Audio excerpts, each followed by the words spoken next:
KZSU-FM Stanford, welcome to another edition of Hearsay Culture. My name is Dave Levine. I'm a professor at Elon University School of Law, as well as an affiliate scholar at the Center for Internet and Society at Stanford Law School.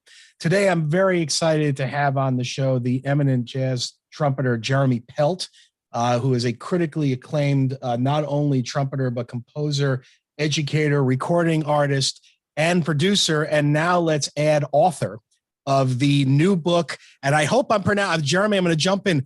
Griot? Griot?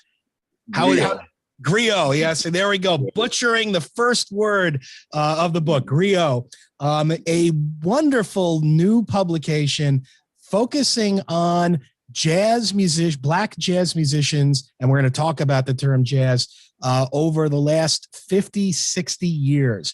Jeremy has interviewed a number of jazz musicians spanning really about 50 years or so of music in this book, where he has talked to them about their involvement not only in the jazz community, but in the broader culture around jazz and as Black musicians in the United States. For those that are jazz fans, this is an impressive collection of individuals. Probably the biggest name colloquially known are Marsalis, but we've got lots of other musicians that we're going to be talking about here today on the show. Jeremy, as I mentioned, first and foremost, in terms of his professional accolades, is a musician. And I have listened to his music from time to time over the last 20 years, recordings that he's done individually as well as in other groups. He is well known among jazz people as being not only one of the prominent jazz trumpeters, but also a scholar of the music. In fact, I came across this book reading commentary about the book written by Ethan Iverson, the pianist mostly known from the Bad Plus, but also a scholar of music in his own right. When we go down the list of musicians that Jeremy has interviewed, starting with Paul West and running to Warren Smith, as I mentioned, also Wynton Marsalis, Justin Robinson, J.D. Allen, Robert Glasper, Renee Marie, the list goes on. What we have are a number of themes running through the book. One obvious theme, of course, is being a musician and the history of music that Jeremy is able to convey throughout the interviews. But also we have the cultural milieu in which jazz musicians and music operates. We have seen, obviously, a tremendous amount of change, not only in how music is created, but how music is consumed and how it fits into our culture over the last 50 or 60 years. And Jeremy explores that with rather in-depth and cutting questions to his subjects, all of whom, of course, are professional musicians like he is, about what music means today. In particular, he focuses on the cultural experience of Black musicians within our society, both creating music, but also representing, in a sense, music in a very diverse world, in a world where often music is misunderstood and labeled. And so we're going to be talking quite a bit about labels today on the show and what they mean in terms of music more broadly.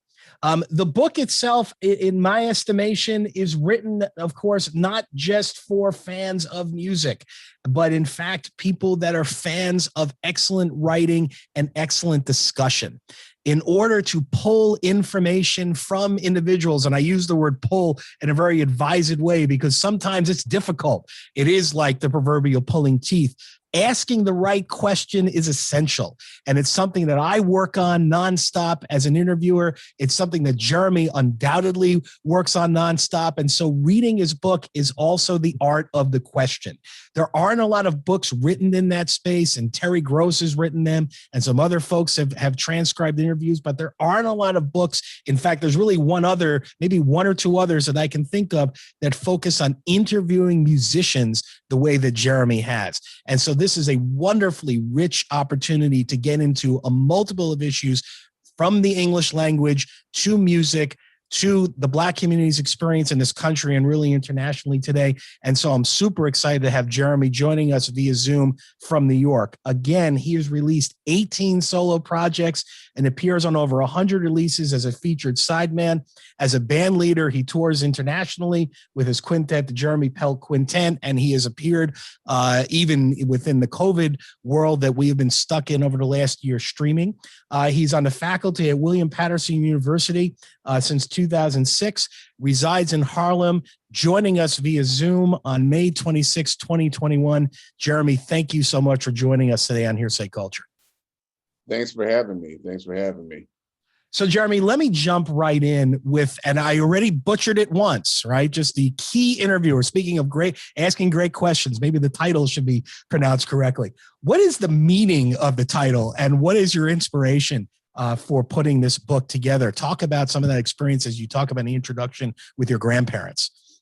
Sure. Well, to address the first question, the meaning, the griot in the West African tradition in particular is whether it be a traveling storyteller or poet or musician whose job it is to essentially inculcate the village members about and also preserve the narrative of things that happened in the past. And so the way that I came to the word was of course, we're stuck in having nothing to do in COVID times, right? And as I follow a lot of people on Instagram, I think Buster Williams is one of the people I follow. And number one, he had a record that he put out years ago called Griot Liberté, but then also his handle on Instagram is Griot. And like you and like a lot of people, I was like, what's a griot? That's just a normal thing, it's Right. not necessarily wrong to think so, And so I looked up the meaning, because around this time, again, and so we're talking about 2020, I'm always thinking in the spring about what I'm going to be recording for the fall. And so, and a lot of that evolves around what am I going to call the record? So that's a little secret into the concept of how I put records together. I usually start with the title of the record. That's and then work backwards. And so I said, wow, griot is a perfect thing, because I also knew that I was going to be doing a record based off of the interviews. And so once I read the title and then of course learned how to pronounce it, then I was like, there could be no other title than griot. Right. And then it all tied in together. On the CD, I talk a bit about my grandparents, as you mentioned, not only in the CD, but also in the foreword of the book, and where I explain that one of my earliest experiences, unbeknownst to me at 12 years old, about what a griot was, but one of my earliest experiences was having the experience of sitting on the couch summer after summer in the Bronx, listening to my grandfather just tell different stories about his upbringing. And then it came to, I don't want to say it came to a boil or an end or anything like that, but somewhere in the midst of my teenage years, they sent, and by they I meant my grandmother, my grandfather, maternal, sent a tape. And I don't know who prompted them to do this, but there was a tape on one side. My grandfather told his whole life story, and then on the other side, my grandmother told her whole life story. And it created such an profound effect on me, where I was like, wow, this is really heavy. And I remember even thinking about it then on those terms. And so that always stuck with me. So everything kind of sewed into place in terms of years, decades later, constructing what would be this book and this project. That story resonated with me quite a bit, Jeremy, because I also have recordings of interviews that I did with my grandparents when I was very little, and I didn't think of them as inspirations themselves, but in retrospect, boy, did they set the stage for something I love doing. And of course, having that material now is so valuable for my children, and really more broadly, particularly in the case of my grandmother, who was more or less escaped on foot from Russia, 100 years ago. So I did want to ask you, along those lines, do you still have the recordings? So here's a funny thing. Well, Yeah. not funny. It's sad.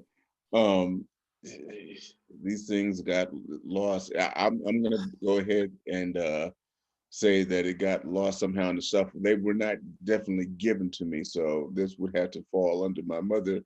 We moved after I graduated high school, and so I'm pretty sure it got lost in that type of thing. So it's just my memory. But it's funny that you mentioned the interview that you did with your grandmother, because I just got back from Virginia. I'm just visiting my mother and my sister, and my mother, she got into the idea too. She says, "Well, why don't you interview?" Because I've got 3 kids. So she Right. said, "You should interview me." And I said, "You're right." And so I actually did. And it's still Really? an awesome thing. Yeah. So I do, just for posterity, just like you were saying, I definitely have these for that purpose for my kids. Yeah, it's such the oral history and the written history of people's lives are one of those areas that we just don't have enough of, and so kudos. And I'm in fact this equipment we're recording on, I'm going to have my sons do some interviews of my parents and others going forward. So let's talk about the book, right? I mean, as I mentioned in the introduction, there's a number of audiences for a book like this, but who do you see as the core of the audience? If I can nail you down the one or two types of individuals or people. I think that it's this is so I've been asked this question before. I had a good friend of mine who's not necessarily, I wouldn't call her a jazz fanatic, but I said, just take a look at this, and this is before it was released. And she said, "Well, who's your audience?" And I don't necessarily, there are names that draw people in, fans in, right? You mentioned Wynton Marsalis and some of the, the names, I think you put it colloquially known, Yeah. and that's important to draw people in. But I think at the end of the day, any kind of interview, any kind of book in this format that has an interview as in depth as these about the subject matter could attract people regardless of the genre that it's in. So I never really thought, of course, I'm not going to lie and say that, I'm gearing it towards the jazz fan, because that's really by and large all I know. But that said, I after its release, I kind of look outside of it, because especially in the day and times that we're in right now, it applies in every crevice of society. Right. It really does. And so therefore there's something that could be gleaned from it, from the hip hop artists, to the classical musicians, to people that aren't even people that are just civilians in terms of in terms of music, that just really have societal interests in what's happening around them.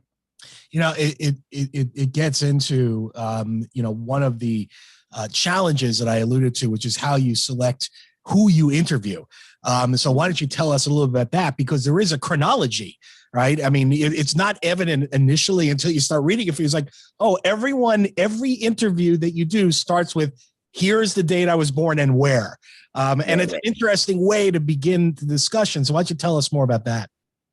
So the way that it began with me in terms of the pursuit of the interviews was, I had a particular interest in capturing, it was always going to be Black artists, but it was going to be the older Black artists that hadn't gotten to that critical acclaim, who hadn't gotten much ink in the press, but what I would consider to be, amongst others, the soldiers of this music, right? I mean, there are always in any music the people that are out there and that everybody knows, but then there are also other people that are making the music happen as well, and I wanted to capture those artists. And so and this is no, I don't know where they might see themselves, but it's certainly no slight on my part to say that they're not necessarily, these towering figures. My point of my thing wasn't, let me go interview Ron Carter, let me go interview, people that deserve to be interviewed, but also people that have been interviewed many, many times over. I wanted to get somebody like a Paul West or like a Warren Smith, people that are very intrinsic to this music that a lot of people don't know. Yeah.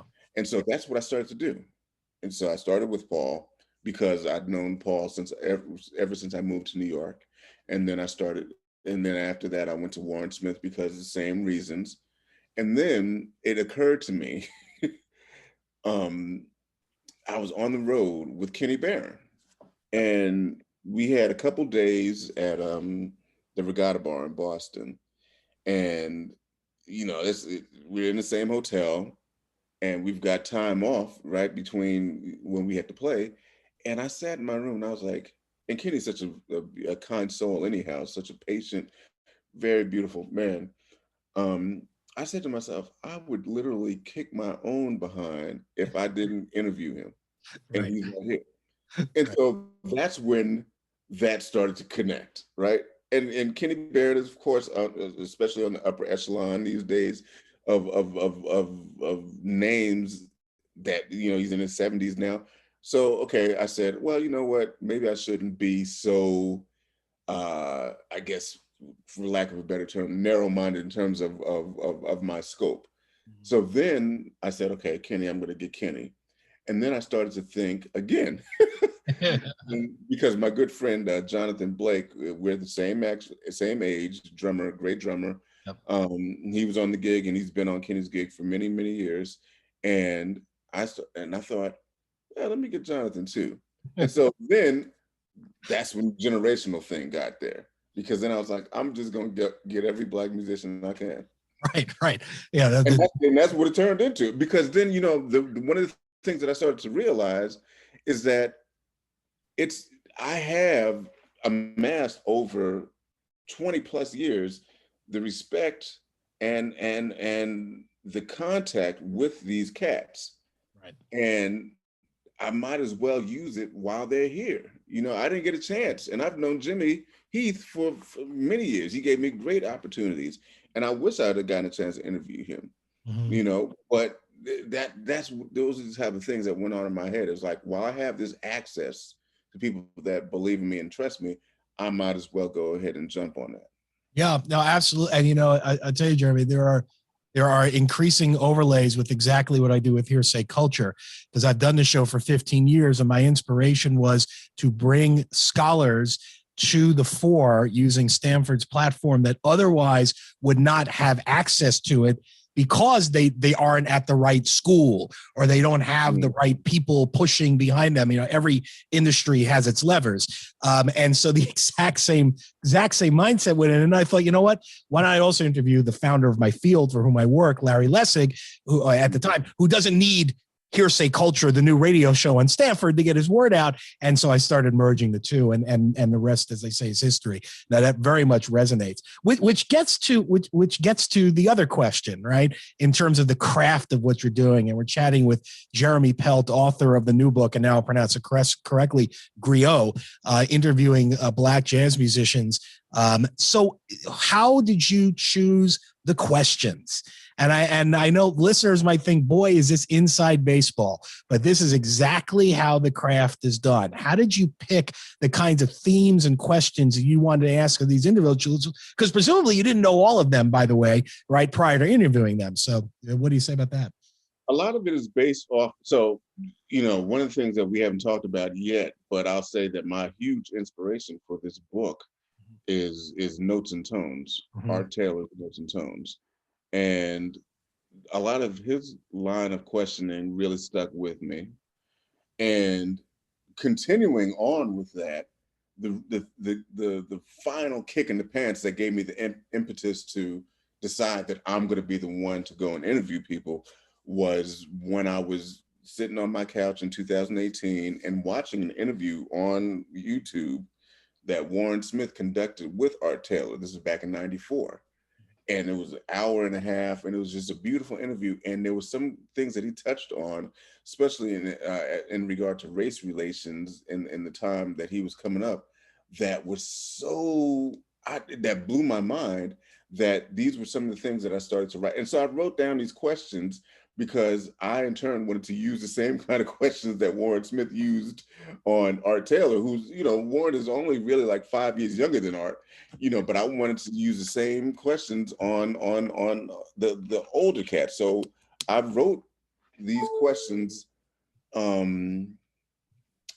in accordance to what I kind of understood, not only from the interviews conducted by Warren Smith and Art Taylor, but also from what I understood just in general about being a Black person, never mind a musician, in America during those times. And then when it got to younger generations that I know didn't experience things on the level as, the older generations, then I had to kind of pare them down and create a different kind of avenue. And so a lot of it was just experimentation, just like, okay, well, let me see things that were more related to career than personal experience is probably the differentiation between the older cats and some of the younger cats that I interviewed. Right. So, and that kind of gets, forward to where we are, right? So if there's a core message that comes out of your book, of the threads through your interviews, what would you say it should be for the reader? Without a doubt, one of the things that I think is a great core message is that being a Black person and also being a Black musician is not all Black. It's not a monolithic experience at all. And that's something that I learned even as a Black person, that a lot of times you would think is obvious, or you might just as an interviewer, because you know somebody so well, because I know a lot of these people well enough. That's the thing. Yeah. Not well in terms of the questions that I asked them, to where it became increasingly apparent that this is not a monolithic experience. It's not like every Black person at interview is going to have the same exact sentiment. And so I think that it's important for people to understand that, regardless of race, to understand what that means. The quote that I took from the book that kind of jumped out at me, and it is to that very point, was, and it is a coincidence that's Wynton Marsalis. I should say I'm proud that I read the books of the authors on interviews, so I read all the interviews, but it was Wynton pointing out a quote from his father, listening as he recounted in the book, hearing his father chat with others during one of the many times in American history where civil rights were roiling, and civil rights struggles were roiling society, where he heard his father say, I don't want to recreate the same world that I hated, in response to the question of being involved with Black nationalist groups at the time. That resonated with me in a variety of ways in terms of the kinds of social change issues that you and I both face as educators. But I'm curious what you, if you had to pick one, recognizing that the interviews are terrific, was there a quote that, or a piece of information that stood out for you from the interviews that you conducted?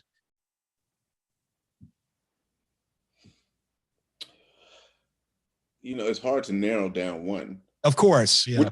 Which is why every chapter is preceded with those quotes. Right, exactly. Yes. And so that's kind of that's going to be the running theme in the volumes of the subsequent volumes, is that there's something that jumps out at me, and that is the quote that sticks to me. Mm-hmm. So I'm not trying to be evasive to your question, but it's really hard to say, okay, this one thing out of all the interviews is the one that stuck to me, because each interview was fit with for profundity, and right. I was just like, okay, I get more and more excited doing them, because I know that there's things that I could extract from them very easily. Right. Well, No, and that's fair. I won't let you off that easy though, Jeremy. Maybe I'll ask the question slightly differently, which is, if not a quote, perhaps was there a theme or something that was said during the interviews that surprised you, that kind of stood out as you didn't expect the interviews to go in that direction, but here they were? I'll tell you one thing. With now somebody that one of my very close friends and a huge mentor to me ever since before I hit the scene was Dr. Eddie Henderson. Mm-hmm. And I mean, I'm happy to call him my running buddy, and he would do the same thing if he was sitting here, despite the vast age difference. I'll say that, and this kind of speaks to what I was talking about before in terms of being in a position of knowing someone and thinking you know someone well enough to know where their thought process is heading. I think with Eddie, what was exciting, what was not, I won't say shocking, but what was like, it was interesting to know that he wasn't necessarily, and isn't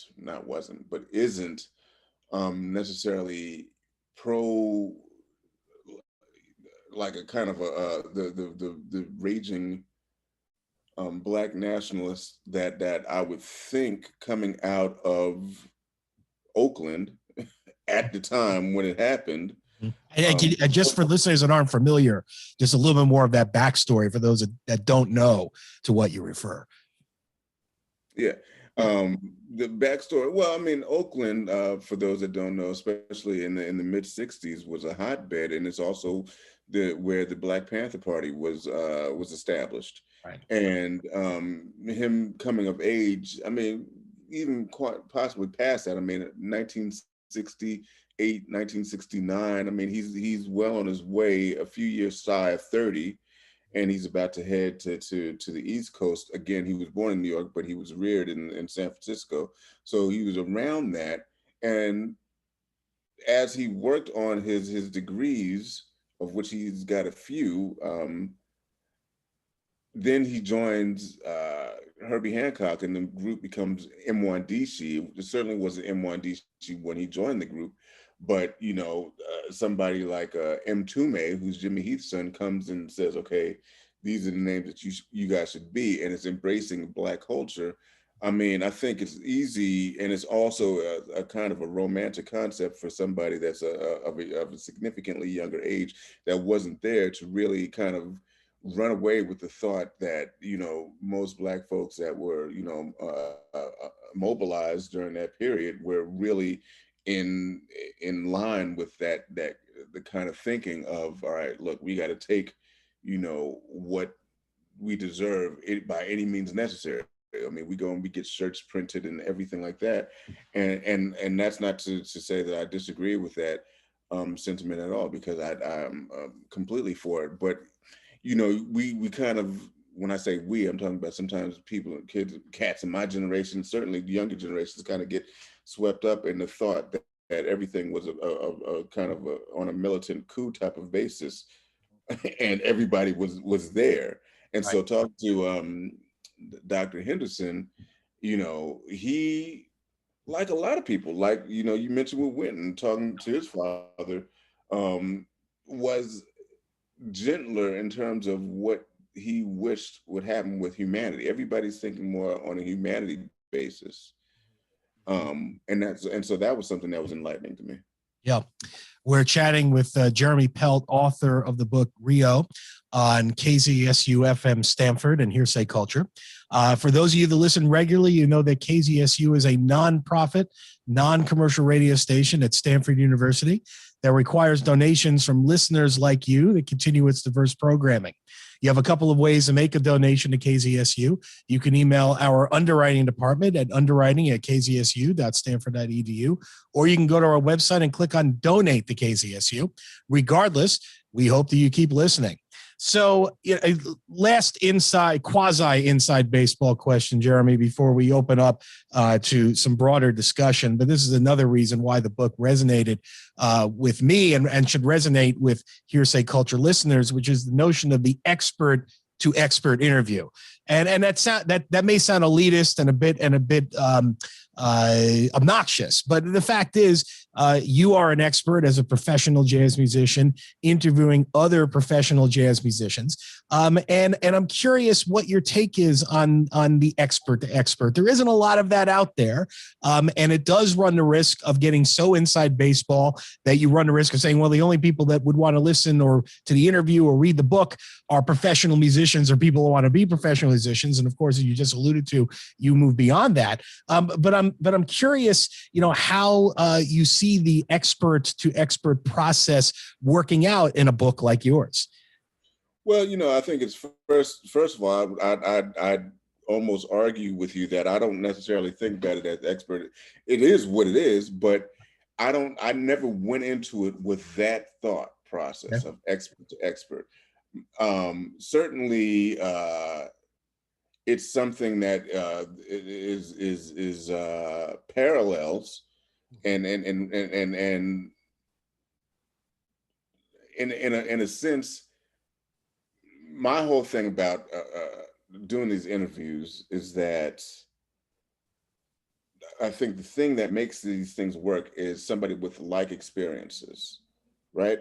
Now, I'm not going to sit over here, obviously, and be like, yeah, I've got the same life experiences as Paul West, who's born 40 some odd years before I was, or Eddie Henderson, or even Wynton Marsalis, or Peter White, no. But at the end of the day, there are parallels. And when you get to a level of having experience, just even a fraction of some of the things, just on a musical tip that all these people that have experience, then it kind of put the levels of playing field in the sense that people trust you. And that's the underlying thing. That's where it all begins, is trust. You know what I mean? Because again, there are experts in a field that might not have had the same experiences at all, but the trust has to be there in order to make these, to get the answers that you have in front of you that are in that book. And that's what it means to me. That's, even when I read Art Taylor's Notes and Tones, the thing that came across to me more than anything, because a lot of the answers were, the conversations before they got into something heavy were just very, trite kind of conversations, but that was more of a conversation amongst peers and friends, right? And so that's what I really wanted to create, even though there's an arc and there's a definite direction of questions, but I really wanted to establish a trust between myself and the subjects. And so therefore and so going back to expert, it's my fear with using that like you said, it's kind of like so inside baseball that, it kind of will turn somebody off. And it raises, Jeremy, the broader goal of conversation. We're recording on May 25th, 2021. Literally while we're recording, I got an alert on my phone that there was another mass shooting, this time at a facility outside of the San Jose airport. According to this, 8 people have been killed. And this is becoming, as we know, a common occurrence. And so is the polarization of discussion throughout society, which of course is a problem throughout society. And there's no one group that's really oblivious to it or not impacted by it. And I'm curious, before we get into some of the insights specifically that come from your book, what you see as the role of conversation today. I mean, no one embarks on a book like yours without seeing the value of having those discussions. And you've already talked about your experience as a child with your own grandparents. Can we have conversations today like we may have done in the past? Are we in a position to do those kinds of conversations of these hard issues and these big issues for audiences that don't mirror ourselves? I believe so, but I think that it kind of follows the the old saying of leading a horse to water, but not being able to force the horse to drink, right? I think that everybody has the capacity, but it's nowadays what has to happen for that to fly is that you had to have a little something extra on the carrot, you know, and that's the troubling thing, is that before it was just a carrot, you know, and now you had to put a bowl on top of it. You might have to lace it with some kind of caramel or whatever to keep luring, you know, people to going into that conversation. And a lot of that is attributed to the incessant distractions that it involve and will not go away. It's not going to go away. Social media is not going to go away. Just technology is just only going to keep advancing. So, you know, that's why we had to adorn the quote unquote carrot with more things, more shiny things, to entice people to have the discussion, because there's so many distractions to begin with. Yeah. And, Yeah. and to that point, I'll say that before putting out this book, I was told many times by a lot of different people, suggested that, oh man, you should make this into a podcast. And my thing was, I wanted, very stubbornly so, to make people read a book. Yeah. That was it. I was like, I'm not, you know, to me, podcasts and were always something that was fleeting.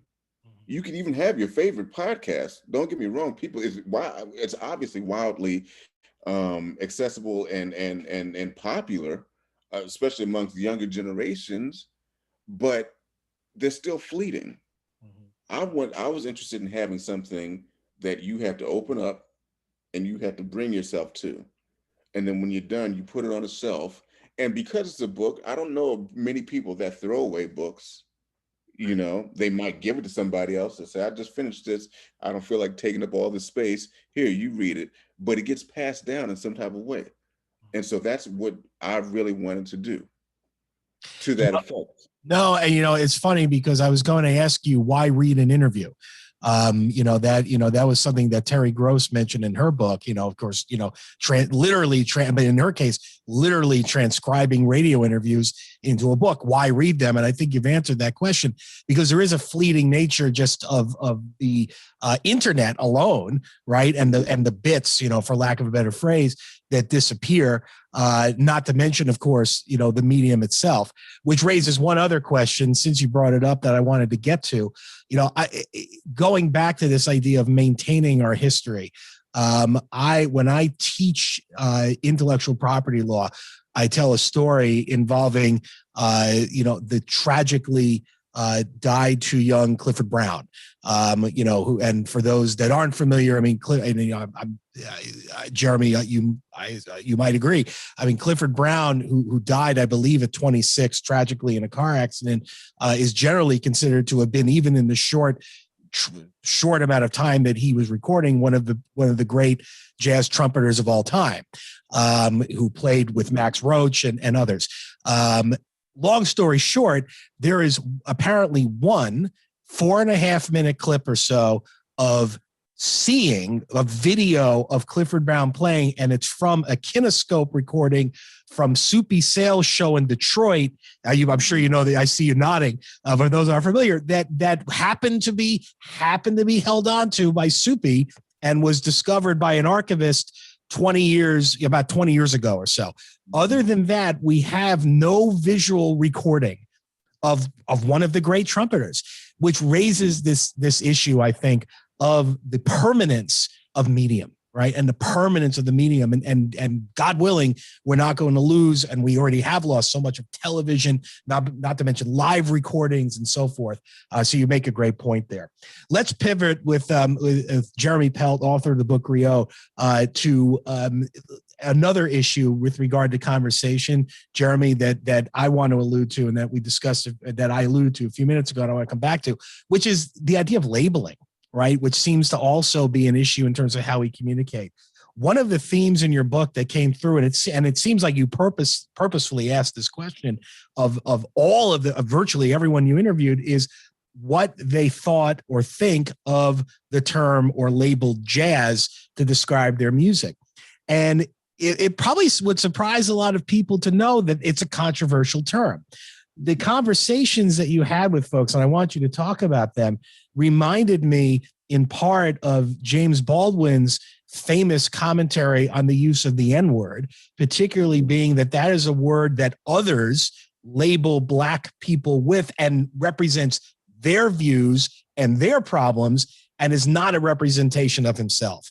And that seemed to be, and this coming from The Fire Next Time and other writings that James Baldwin wrote, seemed to resonate here, the labeling of music as jazz. Bertha Hope, for example, said, very directly in your interview, somebody else called it jazz. Can you tell us more about why that's a controversial term, the term jazz, and what you think of the role of labeling in music? Well, that conversation has many tiers to it. I could say that with regard to why it's controversial, and it's been that way for many, many years, really kind of ties into the history of race relations, and I'll stop saying race relations. I'll say the history of Black and white in this country. I mean, that's essentially what it is. It's symbolic of that.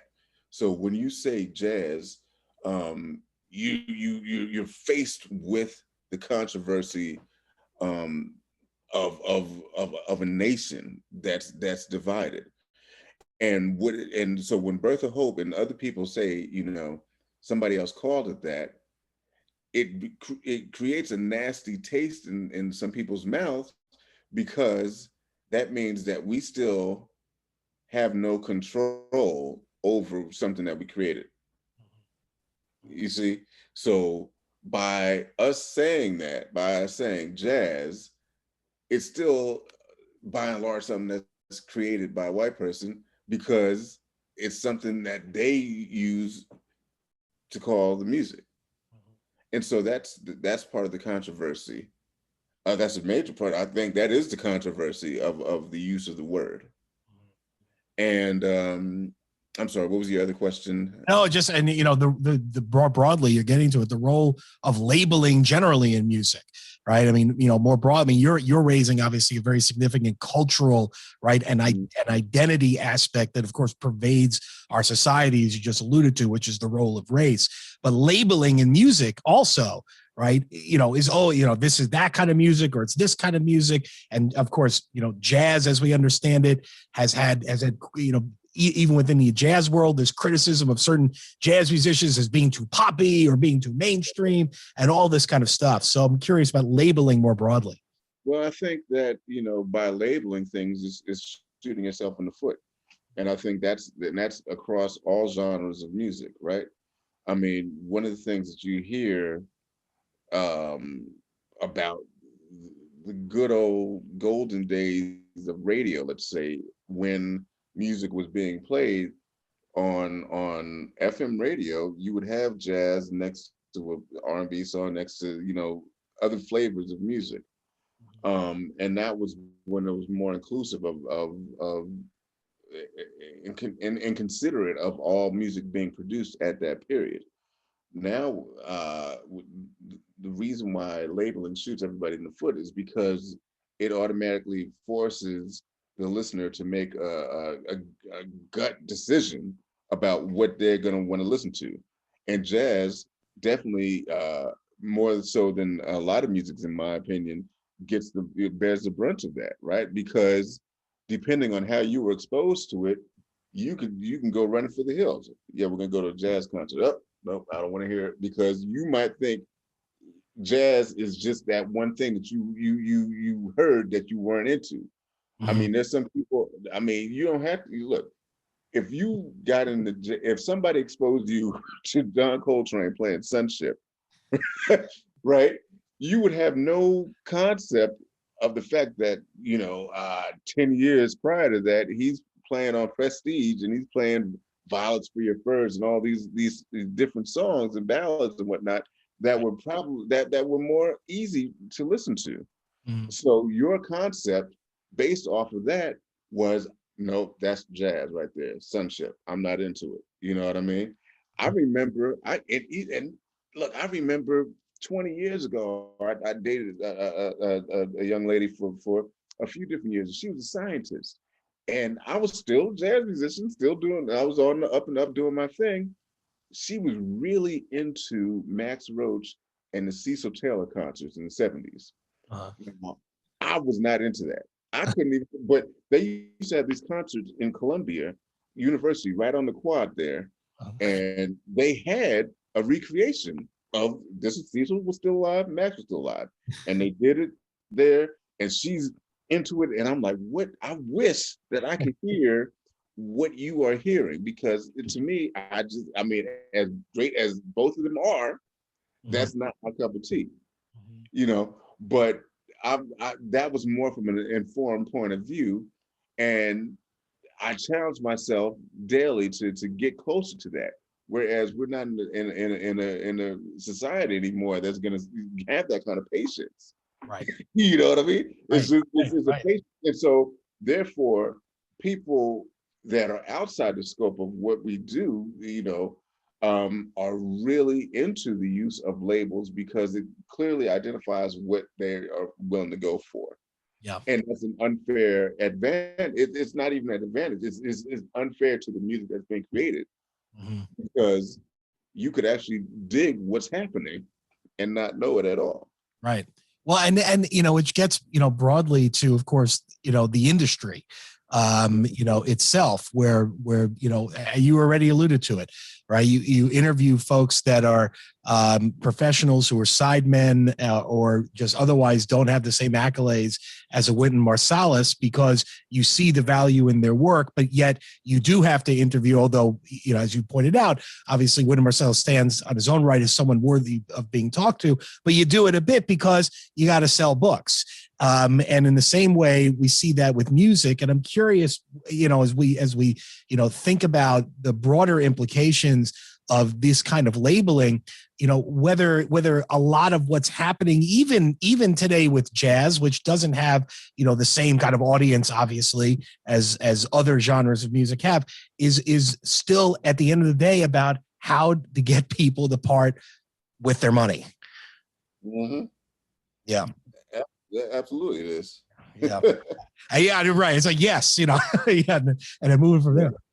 So let me ask you this. Well, actually, before we move on from jazz, I've got to ask you this. So, you know, if assuming that jazz is not the preferred term or a preferred term, do you what's your personal opinion on the use of the term jazz to describe the music?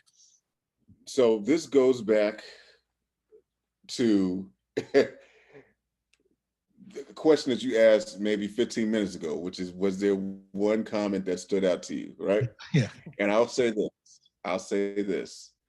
Justin Robinson summarized it in such a very eloquent way that I always dug his answer the most, because it was something that was closest to how I thought about it. I'm going to paraphrase because I don't have the book in front of me. That's right. But it is essentially, he was saying jazz, like other words and symbols, have changed and evolved through time. Mm-hmm. And he even made a point of saying that there was some Egyptian symbol that was contorted, and not contorted, but changed into, you know, a Nazi symbol, you know. And, you know, that's the way I feel about it. I feel as though you can't undo what's done. The argument has always been, and this has been long before some of the people have brought light to it in the past couple of years, but it's always been, well, let's call it American, let's call it, you know, African American classical music, let's call it Black American music, let's call it Black classical music. You'll read in another interview that I'm going to put out in another volume that Yusef Lateef had this scientific, like 26 lettered scientific name. I can't even remember what it's called, but this is what Kenny Barron told me. And I was like, I know would call that. But you know, so everybody has all these different opinions on what it should be called. And at this point, I'm like, listen, I think one of the I'm not running from the use of jazz. It never bothered me. I understand the argument very well. I really do. But it doesn't bother me to the point to where I'm going to lose sleep over it because it has, um, regardless of what the argument has, it has kind of recouped a certain amount of respect that a lot of respect, as a matter of fact, that it didn't begin with, right? So now here we are, where a music is so highly regarded that you instinctually had to bring yourself to it. Right. And that's a blessing and it's a curse. The curse part of it is that because you generally regard it, not you, but generally some people will generally regard it as something that is so high and so kind of pious in nature that you feel like you can't have fun. And that's the curse to it. You know what I mean? Because there are people that that will put it out that way to where it's like, most anybody that listens to music, for the most part, they want to unload. They want to just have something that feels good to them. You know what I mean? Yeah. Some people want to dance. Some people just want to reflect. You know, there shouldn't be any kind of music that has a nature to where you have to straighten up and put a tie on and definitely be a stick up your butt and listening to it. You have to be able to relax. Yeah. Art Blakey said it famously, and so that's part of the curse of just the label of the music. But in terms of jazz, I mean, I can't be bothered to run away from it. Yeah. Yeah, we're chatting with Jeremy Pelt, author of the book Rio, on KZSU-FM, Stanford, and Hearsay Culture. Yeah, my favorite place on earth is the Village Vanguard. I'll just say that up front. And when I was living in the city, which I did for a number of years, I got down there wherever I could. I saw Paul Motion there several times and lots of other folks. It was just incredible. But you're right. I mean, to some degree, in the sense that it's a jazz club and you can't talk and, you have to go down into the basement and you're a serious music fan, which is all great, by the way, of course, if you want to listen to music, but it does create a certain aesthetic around it that says, well, I'm not just going to wander into a jazz club, which of course you could do, but you may not be compelled to do so. We only have about 5 or 6 minutes left, Jeremy, of what could easily be a 2-hour conversation. I do want to ask you, again, recording on May 26, 2021, COVID, over the last year plus, the Vanguard being an example of it, we've seen the streaming of jazz music, really live jazz music that I've never seen before, other than in a couple of places. How do you feel about the streaming of music from jazz clubs?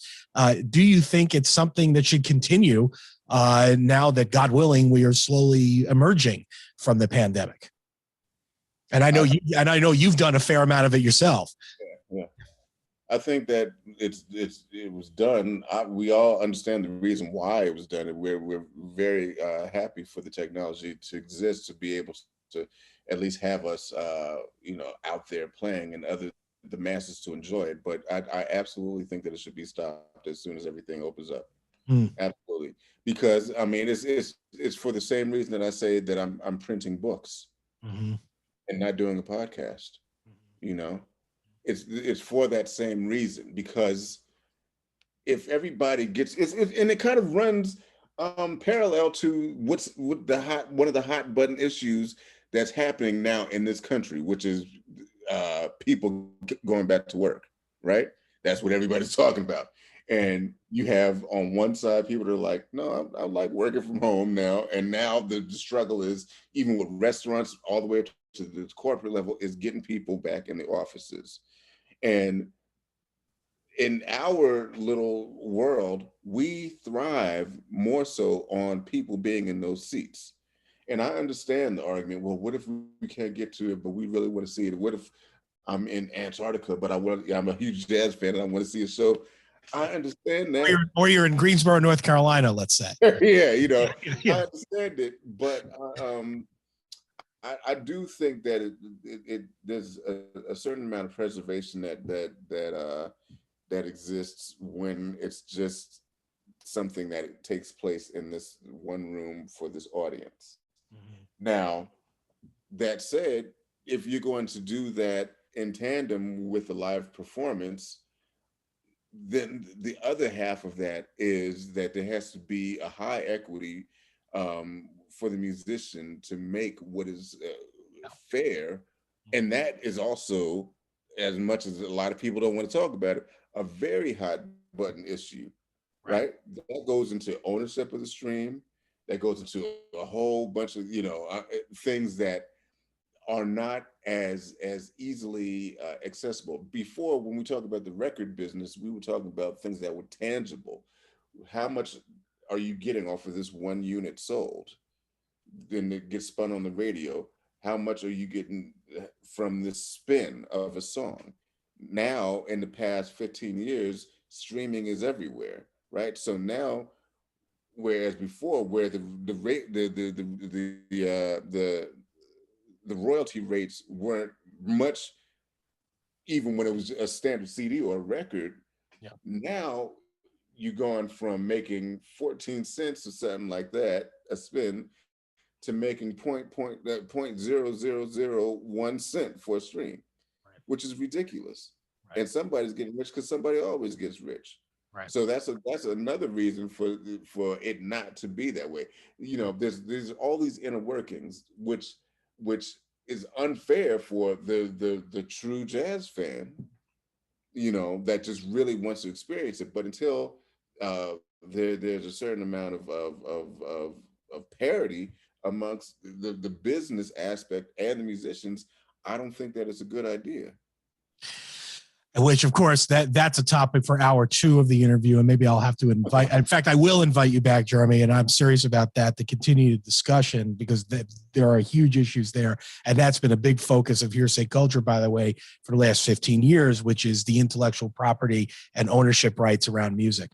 Let me ask you a couple of, and we're not going to be able to do justice to these questions, but I do want to get your quick take on them. Obviously, as we've talked about at length in this interview, race relations run throughout your book, and I would be remiss in not asking you, and I know that this is a topic that is difficult, obviously, to answer in 30 seconds, but your take on the current state of not only of the BLM movement, but also the police violence issues that have racked our country since time immemorial, but certainly in recent weeks and months and years. Do you see your book and the conversations, your book, being part of trying to get at those kinds of understandings and those issues? I would see anything that is of a positive nature that's put out by a Black person as a step in the right direction. I think BLM, like anything else, is fad. We're talking about fad culture, which and sometimes doesn't really exist anywhere outside of a phone or a computer. I mean, really, I'm concerned more about what's actually happening in the world, and but where everybody exists at is in this little device. You know what I mean? Yeah. There's pros and there's cons to it, and I understand both of them. But really, I think it really comes down to deeds, not words, or in this case, in a more modern sense, deeds, not trends or likes. Deeds, not likes. Yeah. I know Deeds Not Likes. I think you've got your next book, Jeremy. Although we may have to talk about licensing it, because I like it as well. Let me ask you in a last minute, because it's a 60-minute interview, and as you can tell, I'm having a hard time shutting it off. What advice do you have for younger people navigating our hyper-connected and complex world? I mean, you're navigating it. You've interviewed folks that have navigated it, at least professionally, expertly, and have insights. What would you say in 30 seconds to folks trying to figure out what on God's earth to do with this world that we're in right now? Look to your elders. Look to your elders, and because look, there's nothing new under the sun. So look to your elders and get pointed and get inspired to create. I think that's a very important thing, because once you look into your elders, you look into yourself, and you find something that will enable you to take your creativity to another level. Jeremy Pelt, author of the book Rio, thank you so much for joining us on Hearsay Culture. Wonderful book. Where can people get it, very quickly? Yes, you can Yeah. go to my website, jeremypelt.net. That's the only place that you can get it. As a matter of fact, it has not hit Amazon. Maybe in the next couple months, but for right now, the only place you can get it is jeremypelt.net, and you can click on the link that takes you to my online store where you can get CDs, T-shirts, and the books. You're listening to Hearsay Culture on KZSU-FM Stanford. I will put that on the page. Jeremy, thank you so much for joining us today. Thank you for educating our listeners. I look forward to future discussions. Thanks so much.